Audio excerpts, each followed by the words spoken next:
click that subscribe button and notification bell, and you'll get more scary stories than you can shake a stick at. Yeah, just shake that stick. Howdy, boys and girls. It's time once again for this year's Halloween special.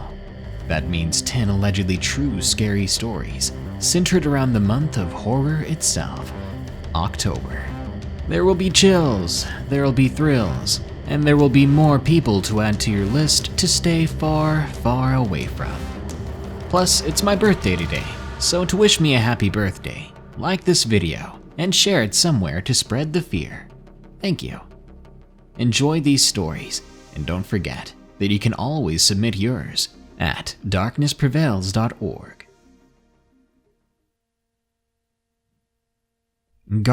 Gargoyle by your typical 5th grader. I used to live near this really creepy old lady. I believe someone else lived there with her, but I never saw them around. I've actually never seen them. I was in the 5th grade around this time as well, and I always walked home from school those days. One day I was walking home from a long day of school, and keep in mind I walked past this lady's home. I took a quick glance at the woman's lawn. There had always been this old rusty fence around their yard. It couldn't really keep anything out, and I'm not sure why it was there, but it added to the eerie appearance. Anyway, when I looked over, a man, probably 30 to 40 years old, was walking around the yard, fixing all the little knickknacks that had been spread across it recently. Things like those trashy fake flamingos and such. I can't really remember exactly what was there. When I saw him, he was cleaning off this creepy gargoyle they had on the porch. I always hated that thing. It had been there when I moved in, and still there to that day. I searched for gargoyles on random shopping websites and found the one they owned on Wayfair. I'm not even sure if it's still for sale there anymore. I was also 90% sure that thing was cursed. I don't know a lot about gargoyles, neither what exactly their purpose is, but I do know one thing. Their gargoyle was evil. I remember some details of it. It had eyes that seemed to follow you no matter where you go. The stone it was carved in was dark, almost black. It had small wings, disproportionate to its body. It also had little horns and small legs with large claws. No arms. It basically looked like the type of crappy Halloween decoration you could buy at the mall or at Walmart. It was that time of year, after all. This memory brings me to the real story.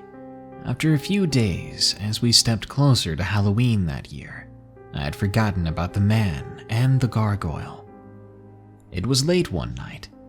I hadn't been able to sleep, so I had taken some medicine to help. I was waiting for it to kick in while watching YouTube videos. Around midnight, I heard something that sounded like a rock hitting my window. At first, I gave no thought to it, not even trying to explain it away, just ignoring it. Then came another rock, clanging against the window. This time, I got up, then walked over to the window, peeking through the blinds. I swear to God, I can't explain this.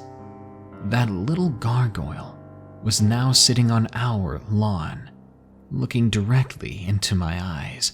I couldn't even gather the courage to scream. I always thought of myself as a brave person. Most stories and movies didn't scare me, hardly anything did. But at that moment, it felt way too real. The thing crawled towards the window in an instant, and I hadn't even moved yet. I was sure that I was having a horrible nightmare, a really, really vivid one. I took a few clumsy steps backward, not wanting to see the thing crawling towards me anymore. I knew it could break my window with its leg, or with a wing, or even its head, like a kid throwing a rock. But as I fell back onto my bed, staring at the blinds, waiting for something to happen, it never did. I waited for hours, ready for something to crash through my window, but nothing happened. As I waited and waited in suspense, I eventually fell asleep, staring at the blinds. I woke up in the morning and quickly ran over to the window and peeked through the blinds to see the gargoyle was in its original position in their yard. It was as if it never happened, but it felt so real. To this day, I walk past that statue on the way home, constantly wondering if it was a dream or if it really happened, constantly watching, waiting for that gargoyle to look back at me and confirm to me my worst fear. A Ghostly Predator by Sherilyn T. I have had a few paranormal experiences, some interesting, others quite frightening, but this one really stands out as the most disturbing thing to have ever happened to me.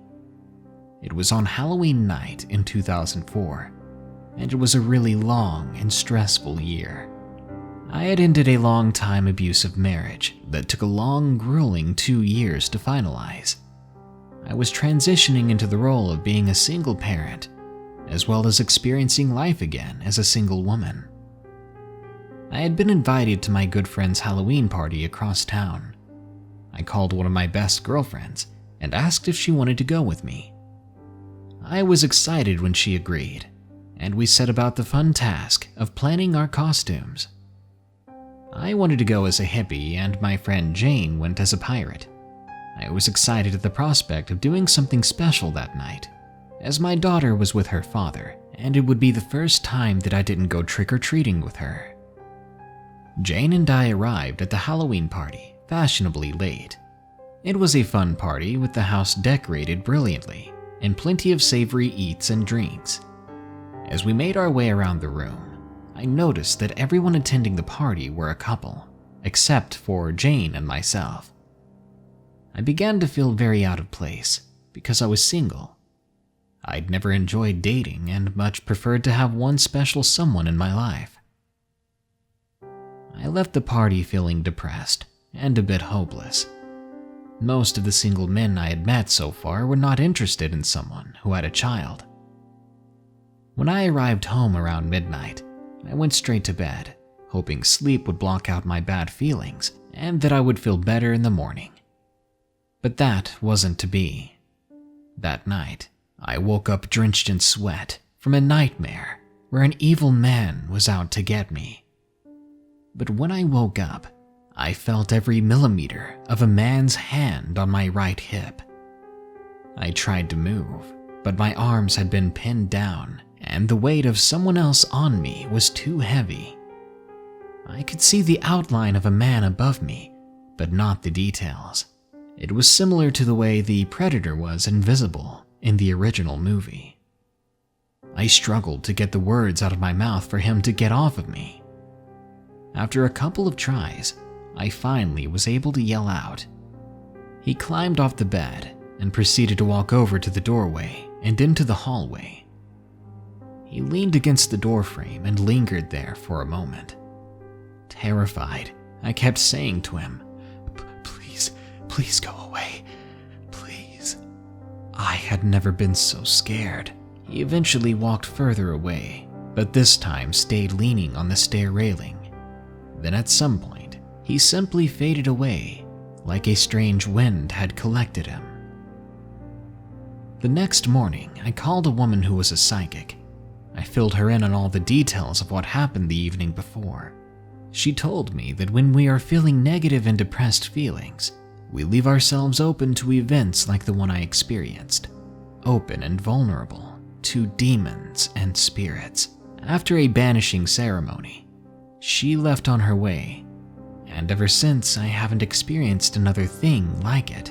But every time I go to bed anymore, I want to cry at the thought that I might wake up and that figure will be back. Look at Them Run by Jess O'Hara. If you're from the Peru Converse area of Indiana, you probably know about EekaPika. If you don't, here's a brief rundown. EekaPika is the local name for part of the Francis Slocum State Park, where County Road 510 East abruptly ends in Peru, Indiana. The road merely makes a circle and doubles back into itself, and it's only a stone's throw from the Mississauga River. Many who have visited it claim it's haunted, but if you try to look it up online, you'll get a lot of inconclusive results. Supposedly, at the turn of the last century, a 7-year-old girl named Stephanie was found brutalized in the woods in the 1960s, along with 4 bodies without their heads found in the circle formed in the road. More recently, a man was beaten to his demise in a robbery gone bad in May of 2018. You can see scratches on one of the trees. They look like they're made of a deer scraping its antlers on bark, but they're horizontal and have space for an opposable thumb. There's said to be a small shack in the forest somewhere, and people have reported shadow people and voices on the paths. Stephanie herself is said to scream if you get too far away from your group, so you don't get led away and brutalized like she was. So, for your own sake, don't go visit around Halloween. This story will show you why. One of my best friends, Kay, lives in Amboy, which is like 20 minutes away. She grew up in a Wiccan family, and she always said she was sensitive to the presence of spirits. In mid-August a few years ago, she, her young brother and sister, and a collection of her cousins decided they would go out and walk around. They were mostly teenagers after all, and they wanted to hunt some ghosts, but they ended up getting much more than they bargained for. About mid-afternoon, they reached the circle, parked, and got out. There was still enough light to see, and they planned to walk through the woods and leave before nightfall. 3 yards or so from the edge of the circle, the path split in two and branched out. Therefore, half the party went one way and the other half went the other. Kay's cousin Alex was impatient to get going. He was walking faster, getting himself 50 or 60 feet ahead of his group. The path sloped at one side, and there was a wet spot there that he jumped over. As soon as he did, they all heard a loud scream that sounded like it belonged to a little girl. Needless to say, that put an end to their exploration very quickly. They went back the day before Halloween with a group of 11 people, but this also proved to be a mistake. The group included Kay, her parents and siblings, Alex and his 2 brothers, and 2 of her brother's friends. They started out at mid-afternoon again, but nothing really happened until after nightfall. By then, everyone was ready to go home, and they were walking toward the edge of the woods, where they had parked their cars, when Kay froze. Something like a cold hand felt like it had reached onto her chest and gripped her diaphragm. She could not breathe. "We need to get out of here," Kay said to Alex and Daniel. "Right now." Seeing and hearing her in that state, they all ran back to the circle. As the family piled into the cars to leave, Kay and Alex waited near the tailgate of her father's truck to avoid the commotion and watched the forest. In the shadows, Kay could make out the shape of a man nearly 7 feet tall, just watching them. Alex's eyes were trained the same way, and he leaned toward Kay. "You see it too, don't you?" Kay nodded, and she and Alex booked it into the truck. On their way out of that forest, the same black shape followed them through the trees from the circle to the cornfield out on the main road. Kay says she was sure that if there hadn't been 10 yards between the woods and the cornfield, that thing would have followed them further. As soon as Kay got home, she placed down lines of salt in her room at the window frame and inside the door. It is said that it keeps spirits at bay, as any fan of Supernatural will tell you. But there was one last thing to terrify the family that night. Turns out, Kay's mother had a digital recorder recording the entire thing, and based solely on the EVP it caught. I urge you, if you're ever thinking of visiting Okefenokee, don't do it during October or the first week of November, because that's when the separation between the living and the not living is at its thinnest. That's when evil things are stronger than any other time of year.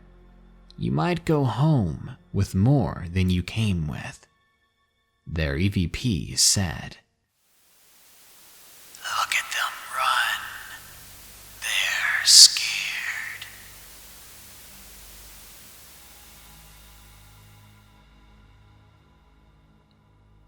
It Followed Us Home by Chase C. It was October of 2016 in Michigan. Me and my cousin experienced something that we will never forget. It was a cool October Friday, and I had just gotten out of school. It was the weekend, and I was going to spend it at my cousin's house. When I arrived, we immediately went to the basement, where we played Xbox. After a while of playing, I decided to get something to eat from upstairs. I returned with a Hot Pocket and some dill pickled chips. I also noticed my friend was on the phone with his friend from school. He asked if we wanted to hang out with them. I agreed. We then walked about 3 miles to his friend's place, where we stayed for a couple more hours playing Xbox and talking to girls on social media until it got dark. But before we left, we decided to amp up the fear factor and told each other some scary stories. After all, it was Halloween, or close enough to it. As we were leaving, my cousin told me of a spot near his house in the woods that he had seen when he went hunting. He told me he wanted to explore it some more, but not by himself, so I said I would join him. When we got home, we suited up, then headed outside. It was probably 38 degrees out, and especially windy. We traversed through the woods to the spot my cousin had mentioned. As we arrived, I felt very uneasy, like I was being watched. But this feeling wasn't a normal feeling of being watched. It literally felt like I was being stalked by someone. I didn't mention it because we had just gotten there, and I didn't want my cousin to be scared and ruin the excitement and fun, so I kept it to myself. We walked for another 30 yards, where we both stopped for a moment to scan the surroundings. We both had family that were in the military, so we were taught to always scan and be aware of our surroundings. We looked around for a little while when my cousin tapped me on the shoulder and pointed to a huge oak tree to the left. I looked at it and saw that there was a dark silhouette next to the tree. We both kneeled quickly and quietly and waited for any signs of movement coming from it, but after a good 5 minutes, without it moving at all or making any noise, we decided it was nothing, probably just a big rock or a bush. We both laughed and taunted each other, saying we were scared of nothing, but I truly was because of the feeling I had earlier. We stood in the darkness after exploring this entire area of the woods. I had to admit, it was nice to get out of the house for a while. We were talking about a girl that he had a crush on at school, when we were suddenly interrupted by coyote chatter. Very, very loud and obnoxious coyote chatter. We could tell they were close. We were startled by the sudden outbreak of noise. We began to walk back toward the house when the noise suddenly grew louder and louder. I would say they were probably 350 feet away from where we were. Now, I'm no animal expert, but I'm not sure any animal will run straight towards a human twice their size, unless they're cornered, hungry, or rabid. But these coyotes, there were 3 of them, and they ran straight for us. We screamed, thinking they were going to attack us, so I picked up a fallen branch nearby, ready to defend myself until the end. But they ran right past us. One even ran in between me and my cousin, like they didn't even know we were there. Extremely shaken up and confused, we turned back to see that they were still running in the same direction.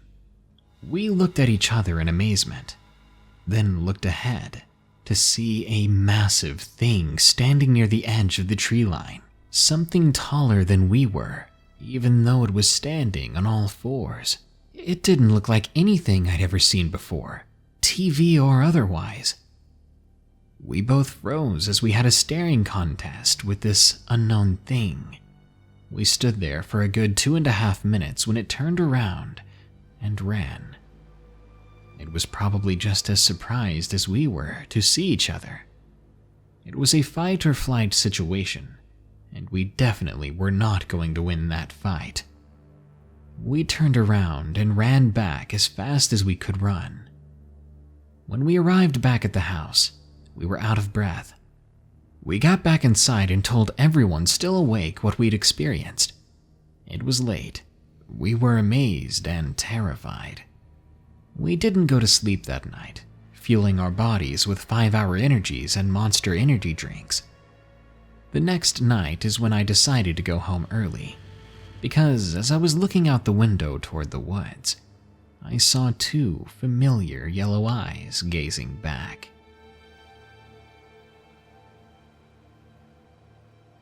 The Costume Ball Creeper by WonderBlox. I had recently turned 21, and this happened last year. I had been invited to a Halloween ball at a high-class venue. My friends and I all dressed up as angels, and about 7:45 that night, we arrived at the venue. As we were walking in, we noticed a rather beat-up black pickup truck pull into the parking lot. It gave my friends and I pause for a moment before we continued on with our night. After all, maybe that was part of their costume. Over the next hour, I danced and had some food with friends. But the entire time I noticed a creepy-looking man staring at me. I thought to myself, why is this old man here? Why is he looking at me like that? At one point, I left to go to the bathroom. The room was completely deserted. Usually, the bathrooms are packed with smokers and drinkers. Being alone in there made me a little bit nervous. I hurried into the stall and began to do my business. Just as I was exiting the stall, I heard the door to the bathroom open ever so slowly, as if the person entering was trying their best not to raise suspicion. I took a peek through the crack in the stall door. As soon as I saw who it was, my jaw fell to the floor. It was the same dirty old man who had been staring at me earlier. The man was opening each stall door and saying out loud, "I know you're in here," in the creepiest voice I've ever heard. I covered my mouth to hide my heavy breathing and climbed on top of the toilet, hoping that he wouldn't see me. When he stopped at my stall door, he opened it. I began to scream, but the man covered my mouth with his hand as he rushed inside. He said to me, "You're coming with me. Make one sound, and it's over." Just then, as if by some miracle, one of the staff from the kitchen came into the bathroom. She saw the man pulling a knife from his back from his jeans. She immediately ran out of the bathroom screaming. Someone called the police, and they showed up rather quickly. The moment the woman had seen him, the man let go of me and ran out of the bathroom, trying to flee the scene. But the cops had shown up so fast that they were able to find the man and arrest him. I couldn't be more thankful that that kitchen worker had come into the bathroom at just the right time. Any later, and I definitely wouldn't be here to share this story. It may be best if you're going to a bathroom in a public place and you've been getting crazy eyes from someone across the room. Take a friend with you. Back Roads by D. Phillips. It was Halloween night, and I was staying over at a friend's place. Let's call her H. H and I had nothing to do that night, as we had finished our trick-or-treating only a few hours ago. We decided to call her friend P and have him come pick us up. It was around 11:30 when P came by, and though H and P were friends, I wasn't very fond of him. Once we picked up H's boyfriend, we decided it would be fun to go to somewhere that was supposedly haunted, because of the Halloween spirit. I suggested one place that was a back road of this abandoned car dealership. Behind the dealership, there was a dirt road that took you far back into the woods, and supposedly, there used to be a small church there that was rumored to be the home of a satanic cult, one that supposedly sacrificed people. It eventually got burned down due to angry people who believed that they had been brainwashing and kidnapping children. H and me were excited, but P had to stop at a Walmart real quick to get some flashlights. After that, we put the location into the GPS and headed on our way. Once we got close, the GPS began to glitch, telling us to make a U-turn. It was like the GPS, which was an offline dashboard GPS, didn't know the road even existed anymore, even though it had led us all the way here. The road took longer to get down than we had expected, about 10 to 15 minutes. Once we arrived, it was 2 a.m. We got to the end of the road, where the church used to be. It was eerie. You could still see the foundation of where the building used to be. Behind the foundation was a railroad track, and in the middle of the foundation, it looked as if people came back here and had made a fireplace using old bricks. It had a very creepy vibe, but I'm into that kind of stuff, so I loved it. 20 minutes go by, and me and H are on the railroad with flashlights, talking and looking around. The boys were down near the fireplace, and that's when H said she heard something, like rustling in the nearby woods, so she freaked out, and the boys came to her rescue. I figured it was just animals. As they were calming her down, I started to walk further up the tracks. After a few minutes of nothing, I rejoined the group. As I'm walking towards them, I begin to hear something like someone walking over leaves, but I assumed once again that it was just animals. But then came a female voice screaming, echoing right out of the woods. I freaked out, and so did the rest of us. Instantly, we dashed to the car waiting for P to get in, so we could get the heck out of there. After a couple of minutes, P finally got in the car and was refusing to leave. I was getting mad and started arguing with them. He told me that if whoever that was in trouble, that we can't just leave them.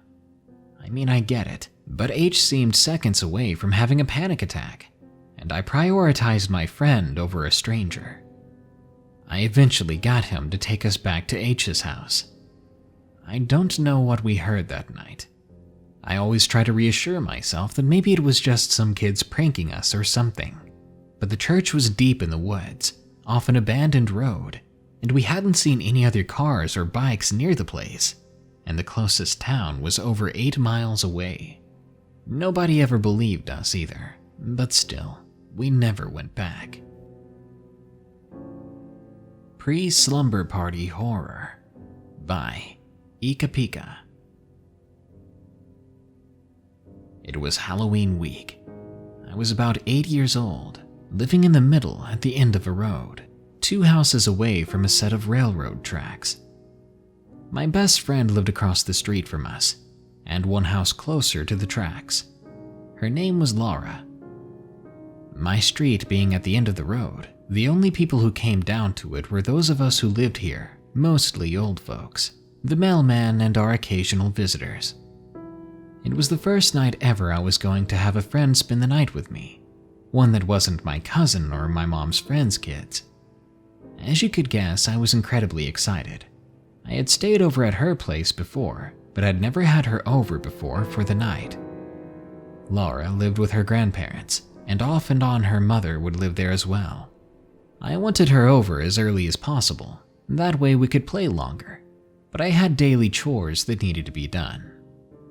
Once I was finished, I could barely contain my excitement anymore, so my mom agreed to let me go get Laura. Without hesitation, I said thank you and ran out the door, crossing the street. On my way over, I noticed a strange van parked in front of Laura's neighbor's house directly across the street from mine. It was what you could describe as a creeper van. It was a dark burgundy color, with only windows in the front, the type that would be made into an ice cream van. I slowed as I passed it to see if there was anyone inside. I had to walk behind it to get to Laura's place, so I couldn't see, but I could hear people arguing from within. When I made it to Laura's place, her grandma was on the porch smoking a cigarette. She knew I was there to get Laura, so she just told me to go on in. I helped Laura pack a few things such as clothes and a few things to play store, a little game we made to get rid of things we didn't want anymore and let our friends have what they wanted. We anxiously ran back upstairs and out the door. Less than halfway down her walkway across the front yard, we heard a woman say, "Towel! Towel! Get me a towel!" Laura and I both turned and were paralyzed to see a woman with a shredded face staring back at us. Her skin was torn to pieces, and there were parts hanging off of her. She continued begging for a towel, stepping closer with each word. Laura's grandmother, who was still on the porch, threw a towel over her face. The moment we couldn't see her anymore, we ran as fast as we could to my house. In a split second, we were locked in my room with the window shades cracked slightly so we could see what was going on. A few minutes go by and an ambulance and several police cars show up. They get a statement from Laura's grandma and her mom. We found out a few days later that the woman was a dealer who was trying to make a deal with Laura's mom. When she refused, the woman tried to get her dog to attack Laura's mom, but in turn the dog attacked her instead. That was who I had heard arguing in the van just before seeing Laura. It was only a week or so before Halloween, so with our terrible sense of humor, we joked that the woman had the perfect Halloween face, and to this day we don't know what became of the woman. The dog had to be put down because the woman had abused it so badly that it was vicious towards anyone, no matter what they tried to do to calm it. It was altogether a horrifying and terrible situation. Alone in the Aisle by Beth R. It was my best friend Lily's birthday. She had been my best friend since 7th grade. I went to Kmart to find her a gift. I was 16 at the time, and still couldn't watch a scary movie without crying. I knew exactly what to get her, so I went to the makeup aisle, which was at the back of the store. It was October and the store was almost empty, and no one was there. I walked past the Halloween decorations, and out of the corner of my eye, I see this man who was staring right at me. I ignored it, and I wondered how long he had been staring. I got this eerie feeling of being watched, but did my best to try to ignore it. I was practically the only one in the store. I turned my head just in time to see someone walking into the other side of the aisle. I move on to the lipstick, and there's a man standing there. He looked homely, like he was living on the streets. I was very uncomfortable around him and nervous. He turned and looked at me and smiled.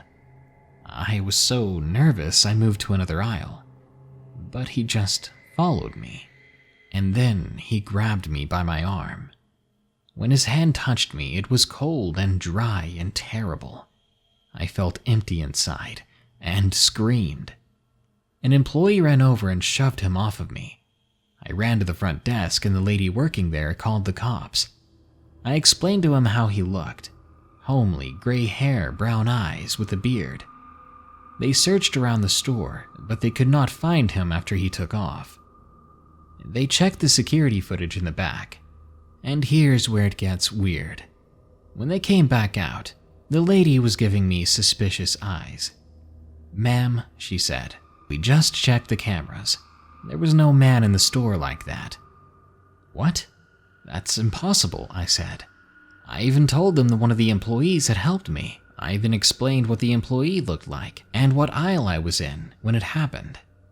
But they didn't have an employee that matched that description, and they said that the tape showed no one when I was over there, just me in the makeup aisle. I quickly went home, more confused and terrified than I had ever been. October Creeper by Ruby. This happened several years ago. My best friend Will and I were working on a souvenir booth with my aunt at the local haunted house, which opened every Friday and Saturday night in October, plus Halloween. At the time, Will wasn't old enough to be an actor in the actual haunt. I'm a couple of years older than him, but I decided to work the souvenir booth with him so that he'd have someone to talk to. Anyway, it was really cold one night, and I wanted to get some hot chocolate. There was a small convenience store that was about a 5-minute walk from the haunted house, and I knew that they sold hot chocolate. So Will and I walked to the store, and when we got there, the parking lot was mostly empty, except for a red truck at the gas pumps. As we started toward the store, the guy in the truck called us over. Stupidly, we went over to see what he wanted. I wish to God we had just ignored him. He started to ask us all these questions. Then he takes out a pocket knife and asks us to cut his face. We were speechless. He then goes on to explain that he got in a fight with his wife or girlfriend or whatever, and she smashed a beer bottle over her head and was going to tell the cops he did it. So he wanted to cut his face so he could tell the cops that she attacked him. Will was actually considering it, and I was standing off to the side, freezing cold and shaking, trying to get Will to walk away from this freak. Then Will lets it slip that we're just friends, and that Will is gay, and of course the guy had assumed we were together until Will said that. And that's when things went from bad to worse. He asks Will, "How much do you want for me to have a night with her?" I swear to God my heart stopped beating when he said that. He was talking about me. I've dealt with creeps before, but none of them have ever said anything like that. Will, bless his heart, said, "No, she's off limits." But the guy wasn't easily dissuaded. He kept pushing for me to come with them and offered to drive us both to town. We could find a nice tree somewhere, he said. At this point, I wanted to run, but Will was still standing there, and I wasn't about to leave him alone. Then the creep, as he begins to scratch his face, then he asked if we had anything on us, substance-wise. We told him we didn't do that kind of stuff. He also offered to give us a ride back to the haunted house, and I said no. It's just a 5-minute walk away. Finally, after asking us one last time if we wanted a ride, he got in his truck and sped off, peeling out and going well over the speed limit. I was shaking. Once he was gone, we went inside the store and told the woman working there what happened. I think she said she would check the security cams to see if she could get the license plate number. We stayed in the store a little while longer, then headed back to the haunted house. Halfway there, a cop car pulled up behind us. I'd never been so relieved to see a police officer in my life. We figured he was going to stop us because we were smoking and wanted to see if we were underage, but whatever reason, he never got around to telling us. We walked right up to him and told him everything that happened, and he drove off to find the guy. When we got back to the haunted house, we told security and the people working in the ticket booth what happened, in case the creep decided to show up there. We didn't leave the haunted house for the rest of the night, and I never got my hot chocolate. Ceiling Vent by Hannah. I've had a lot of weird experiences in middle school, but nothing matches up to this one. There were rumors all around my school that it was haunted. I didn't put a lot of weight into ghosts and stuff. I never believed anything until I saw it. It was around Halloween. When I was younger, I loved Halloween. I still do to this day, but this story kind of ruined it for me. It was a Friday and everyone was so pumped for the weekend. It was 7th period math, so just a few more hours to go in the school day. This class was a few classes after lunch, so of course I asked to go to the bathroom after the teacher was done doing his thing, and he gave us our assignment. He said yes. I took the pass and walked to the closest bathroom. I've had weird vibes in this bathroom before, but I've always brushed them off as nothing. Well, I was doing my thing when I heard the bathroom door open. This didn't bother me, like, okay, cool, someone else was coming in here to do their business. But I didn't hear or see any footsteps, so I thought someone was messing with me or something. But then the sink turned on. It was motion activated, so it wouldn't turn on unless someone moved in front of it. I was beginning to panic a little bit.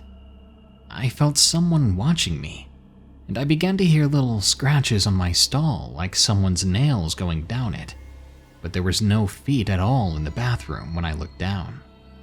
The scratching suddenly stopped when another student came into the bathroom to check on me because I was taking so long. She could tell I was scared by something and immediately asked me, "So, do you believe it now?" I just wanted out of that bathroom. I don't think I'd have ever been that creeped out. Halloween is my favorite time of year. It's scary, it's fun, and it goes by way too fast. So I hope everyone has a great Halloween, and I hope you enjoyed these stories. Please make sure to stay safe, and if you're out trick-or-treating, stay with a friend. And please, try not to sacrifice any goats this year. Thank you. Good night. Be sure to like, share, comment, and subscribe if you enjoyed the video. Don't forget, you can send me your stories at darknessprevails.org. Just be sure to make an account first. If you want to support my channel further, you can click the link in the description to sign up on Patreon. Donating any amount will get your name in the credits for as long as you donate, and you'll be able to download ad-free MP3s of each episode. Or you can click that shop button below, or go to teespring.com/stores/darknessprevails to check out my merchandise. Thank you. Now, as usual, here are my 5 favorite early comments from the previous episode on 10 real Wendigo sightings. The Weirdo Project says, "I'm gonna have so many nightmares tonight. So worth it. You know, sometimes I have these nightmares where it's not about me. It's more like I'm watching a movie that's scary. Those I can enjoy. But if the focus is actually on me, that's when it gets scary." Kyle Sweeney says, "Oh boy, those cold frosty boys are back. Yeah, when your flesh isn't alive anymore, it's kinda hard to work up a good heat." Thorn says, "I want a Wendigo boyfriend. I'm a lonely girl. Well, they say people are thirsty, but these bad boys are ravenous. So I hope you have a good life together." Ulfer Gaming says, "Wendigo, dogmen, werewolves, and skinwalkers are my favorite monsters." Same here. You were spot on with that one.